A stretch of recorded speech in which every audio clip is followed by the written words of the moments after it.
ഇല്ല, അത് ആ സമയത്ത് അങ്ങനെ അങ്ങ് വന്നു പോയതാ. പിന്നെ അത് ഇടയ്ക്കിടയ്ക്ക് കാര്യം. അതെ അതെ അതെ, അത് ആ ക്യാരക്ടറിലായിരുന്ന സമയത്ത് എനിക്ക് തോന്നുന്നു ഈ ഗെറ്റപ്പ് എല്ലാം ചെയ്ത് ഞാൻ കണ്ണാടിയിൽ നോക്കിയിട്ട് ഞാൻ തന്നെ വെറുതെ ഒന്ന് ചിരിച്ചു. അത് കൊള്ളാലോ ഈ ചിരി. അപ്പോൾ അതേ ഗെറ്റപ്പിലാണ് നമ്മൾ ലൊക്കേഷനിലോട്ട് ഞാൻ കയറി പോകുന്നത്. അപ്പോൾ ആ ഗെറ്റപ്പ് ഇവരാരും കണ്ടിട്ടില്ല. അപ്പോൾ ചെന്നപ്പോഴും ഇവരുടെ റിയാക്ഷൻ അപ്പം അതൊരു ഞാൻ ചിരിച്ച് അതങ്ങനെ.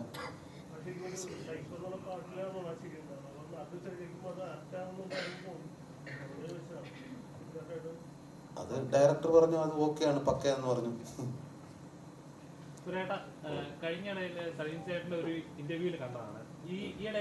ഞാൻ കണ്ടില്ല.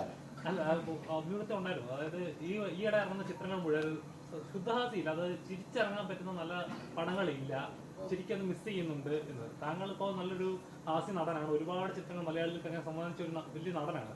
ശരിക്കും അങ്ങനെ വിശ്വസിക്കുന്നുണ്ടോ നല്ലൊരു ഹാസ്യ ചിത്രം മലയാളത്തിൽ ഇപ്പോൾ വരുന്നില്ല? അല്ല, സമീപകാലത്ത് ഇറങ്ങിയ ചില ഹാസ്യങ്ങളുണ്ട് ചിത്രത്തിൽ. എന്നാലും പഴയ പോലുള്ള ഒരു മുഴുനീള ഫൺ പാക്ക് സിനിമകൾ ഇപ്പോൾ കുറവാണ്. അത് കറക്റ്റാണ്. കാരണം എൻ്റെ അടുത്ത് വരുന്നതിൽ ദി ബെസ്റ്റാണ് ഞാൻ ചെയ്യുന്നത്. ഞാൻ ഇഷ്ടംപോലെ കഥ കേൾക്കുന്ന ആളാണ്. അപ്പോൾ നമുക്കറിയാം ഒരു നല്ലൊരു ഫൺ ആയിട്ടുള്ള ഒരു ഉഴുതു മറിക്കാൻ പറ്റുന്ന തരത്തിലുള്ള സ്ക്രിപ്റ്റുകൾ ഇപ്പോൾ വളരെ കുറവാണ് അത് എന്നാണ് എനിക്ക് തോന്നുന്നത്. അതെ അതെ, ഇപ്പോൾ വയലൻസും അങ്ങനെയുള്ള പരിപാടിയൊക്കെയാണ്. അതല്ല, അങ്ങനെ മാറി മാറി വരും. ഹ്യൂമറിന് എന്നും നിലനിൽപ്പുണ്ട്, അത് പ്രപഞ്ച സത്യമാണ്. ചിരിക്കാൻ എല്ലാവർക്കും ഇഷ്ടമാണല്ലോ. ഏതാ? ചേച്ചിയുടെ എൻ്റെ അമ്മയാണ്. രണ്ടാമത്തെ പടത്തിലാണ് എൻ്റെ അമ്മ ക്യാരക്ടർ. നമസ്കാരം, പ്രിയപ്പെട്ട എല്ലാവർക്കും നമസ്കാരം. എൻ്റെ കഥാപാത്രം ബിനുവിൻ്റെ അമ്മയാണ്. ബിനുവിനെ ഏറ്റവും സ്നേഹിക്കുന്ന അമ്മയാണ്, പക്ഷെ പ്രാക്ടിക്കൽ അമ്മയാണ്. അതെന്താണെന്ന് നിങ്ങൾ പടത്തിൽ കണ്ടോളൂ. എനിക്കൊരു കാര്യം പറയാനുണ്ട്. ഈ കോട്ട് ഇട്ടിരിക്കുന്ന ഈ സംഭവമില്ലേ, ഞങ്ങൾക്ക് ആദ്യമായിട്ട് ഈ കോട്ട് തരുമ്പം ഞാൻ പറഞ്ഞു, അയ്യോ ഈ സാരിക്ക് ഒട്ടും ചേരുന്നില്ലേ കോട്ട്, വേണ്ട വേണ്ട വേണ്ട എന്ന് പറഞ്ഞു.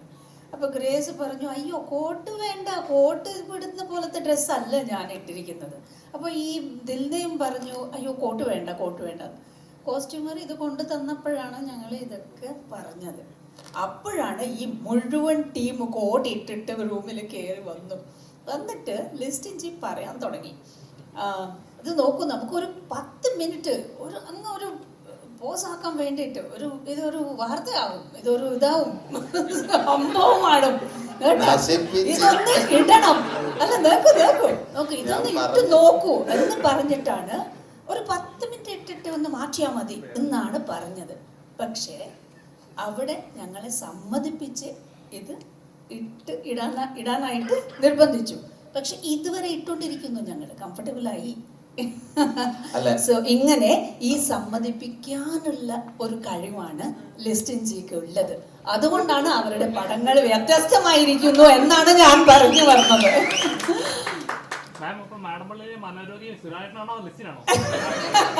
അയ്യോ, മനോരോഗി അല്ലേ, ചികിത്സിക്കാൻ വന്ന എല്ലാവരും സൈക്യാട്രിസ്റ്റ് ആണ്, എല്ലാവരും വൈദ്യന്മാരാണ്.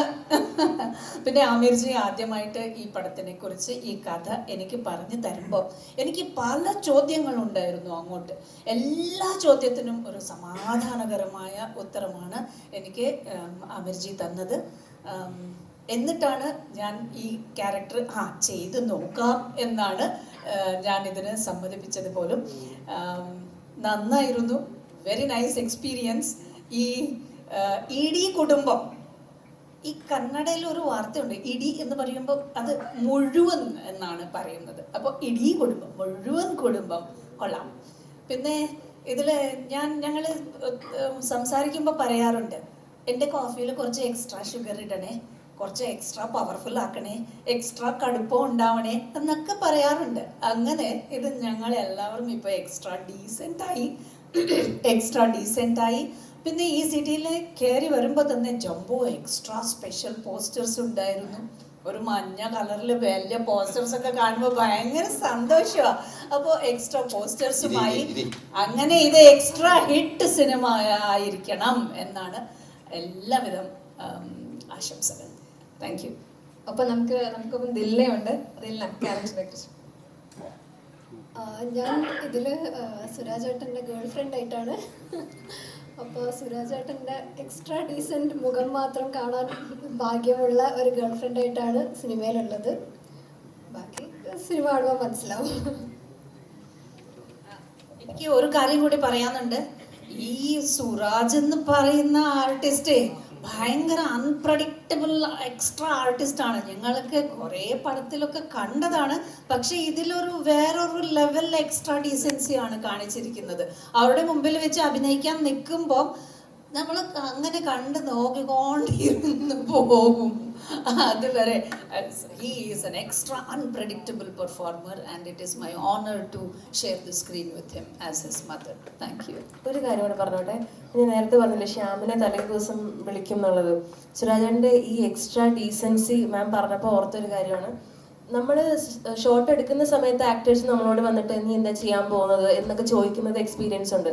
പക്ഷേ പിറ്റേ ദിവസം എടുക്കാൻ പോകുന്ന കാര്യം തലേ ദിവസം വിളിച്ച് ചോദിച്ച് മനസ്സിലാക്കുന്നത് അതെനിക്ക് ഭയങ്കര ഒരു ചില സമയത്ത് വിയേർഡായിട്ട് തോന്നും. നമ്മൾ മറ്റേ എക്സാം എഴുതുന്ന സമയത്ത് വെച്ചാൽ നീ പഠിച്ചിട്ടുണ്ടായിരുന്നോ? അപ്പം നമ്മൾ പറയില്ല ഞാൻ പഠിച്ചില്ല. അപ്പം ക്ലാസ്സിൽ റിസൾട്ട് വരുമ്പം ആ കുട്ടിക്കായിരിക്കും ഫുൾ മാർക്ക്. അങ്ങനത്തെ ഒരു ടീമാണിത്. എല്ലാ ദിവസവും ശ്യാമിനെയും എന്നെയും വിളിച്ചിട്ട് നാളെ എന്താ ചെയ്യാൻ പോണേ നമ്മൾ എല്ലാ ഡീറ്റെയിലും പറഞ്ഞു. രാജേട്ടനല്ലേ വിളിക്കുന്നത്, ആക്ടർ കം പ്രൊഡ്യൂസർ കൂടെയാണ്. നമ്മളെല്ലാം അങ്ങ് മനസ്സ് തുറന്ന് പറയും. പിറ്റേ ദിവസം വന്ന് നിന്നിട്ട് നേരെ നമ്മൾ പറഞ്ഞതിന്റെ അപ്പുറമാണ് ചെയ്യണം. നമ്മളവിടെ നിന്നിട്ട് ഇതെന്താ ഈ മനുഷ്യൻ ഇങ്ങനെ ചെയ്യണേ എന്ന് തോന്നിപ്പോകുന്ന രീതിയിലൊരു പെർഫോമൻസ് ആണ് പുള്ളി കാഴ്ചവെക്കുന്നത്. ഇതിനെ പോസിറ്റീവ് ഞാൻ പറയാൻ ശ്രമിക്കുന്നത്, പുള്ളി മാം പറഞ്ഞത് 100% കറക്റ്റാണ്. അൺപ്രഡിക്റ്റബിൾ ആണ്. നമ്മൾ പിടിച്ചു നിന്നാലേ നമുക്ക് അവിടെ നിലനിൽപ്പുള്ളൂ എന്ന് പറയുന്ന ഒരു കൈൻഡ് ഓഫ് പെർഫോമൻസ് ആണ് ബിനു ഇതിനകത്ത് ചെയ്തു വെച്ചിരിക്കുന്നത്. ഇത് കോട്ട് ഇട്ടത് കൊണ്ട് പറയാൻ എന്നോട് ലിസ്റ്റിൻ ചേട്ടൻ പറഞ്ഞതുകൊണ്ടാണ് ഞാൻ പറയുന്നത്. ഈ കോട്ടിന് ഓരോന്നിനും 650 വെച്ച് ലിസ്റ്റിൻ ചേട്ടൻ റെന്റ് അടയ്ക്കുന്നുണ്ട്. ഇത് സത്യം പറഞ്ഞു കഴിഞ്ഞാൽ ചെറിയ സ്മെല്ലും ഉണ്ട്, ചെറുതായിട്ട് കൈയൊക്കെ ചൊറിഞ്ഞു തുടങ്ങുന്നുമുണ്ട്. ലിസ്റ്റിൻ ചേട്ടൻ സ്വന്തമായിട്ടുള്ള കോട്ടാണ് ഇട്ടിരിക്കുന്നത്. പുള്ളി റെന്റഡ് അല്ല, പുള്ളിയുടെ സ്വന്തമാണത്. ഈ സിനിമയില് ബിനു മാത്രമാണോ ബിനുവിന്റെ കുടുംബവും സൈക്കോ ആണോ? ബിനു മാത്രമാണോ ബിനുവിന്റെ കുടുംബത്തിൽ എല്ലാവരും സൈക്കോ ആണോ? ഇല്ല, ഇത് പരിചയമുള്ളൊരു ശബ്ദം.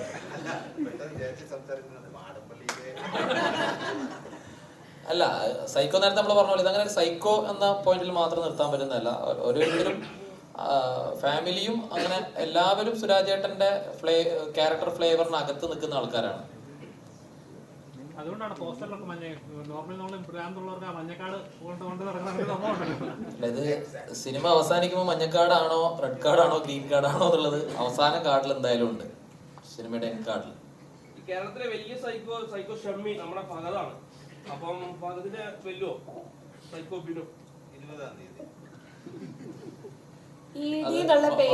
നല്ലത്. പക്ഷെ അത് തിയേറ്ററിൽ തന്നെ എക്സ്പീരിയൻസ് ചെയ്ത് പ്രേക്ഷകരാണ് അത് തീരുമാനിക്കേണ്ടത്. ഏതെങ്കിലും സാമ്യമുണ്ടോ രണ്ടാളും തമ്മിലുള്ള ഏതെങ്കിലും? ഇല്ല, രണ്ടും രണ്ട് ഡിഫറെന്റ് തരത്തിലുള്ള ക്യാരക്ടറിന്റെ ഒരു ആർക്ക് എന്ന് പറയുന്നത് ഷമ്മിയുടേത് എൻ്റെ ഡിഫറെന്റ് ആണ്. നമ്മുടെ ഈ ഒരു സാമ്യമുണ്ട്, ഒരേ ഒരു സാമ്യം.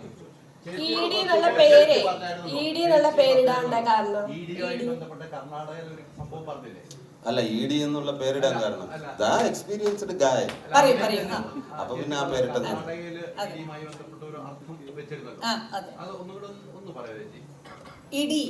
ഇടി എന്ന് പറഞ്ഞാൽ കന്നഡ ഭാഷയിൽ മുഴുവൻ എന്നാണ്. മുഴുവൻ, കംപ്ലീറ്റ്, മുഴുവൻ. അതിൻ്റെ ഒരു കംപ്ലീറ്റ് ഫിലിമാണ് ED. അങ്ങനെയാണ് ഞാൻ പറഞ്ഞത്. ഇപ്പോൾ കന്നഡയിൽ ഡബിങ് ചെയ്തു എന്ന് വെച്ചോ. അപ്പോൾ ഇത് എക്സ്ട്രാ ഡീസെന്റ് എന്നുള്ള എക്സ്പ്ലനേഷൻ ഉണ്ടെങ്കിൽ പോലും കന്നഡ ആൾക്കാർക്ക് പ്രത്യേകിച്ച് ഇതൊരു നല്ല പേരായിരിക്കും. ED, മുഴുവൻ, കംപ്ലീറ്റ് ഫിലിം എന്ന്. കന്നഡ ED ആയിട്ടുള്ള ബന്ധം ഞാൻ ചോദിച്ചില്ല, പക്ഷെ ഇംഗ്ലീഷ് എക്സ്ട്രാ ഡീസെന്റ് പറഞ്ഞു തന്നിട്ടുണ്ട്. എന്താണ്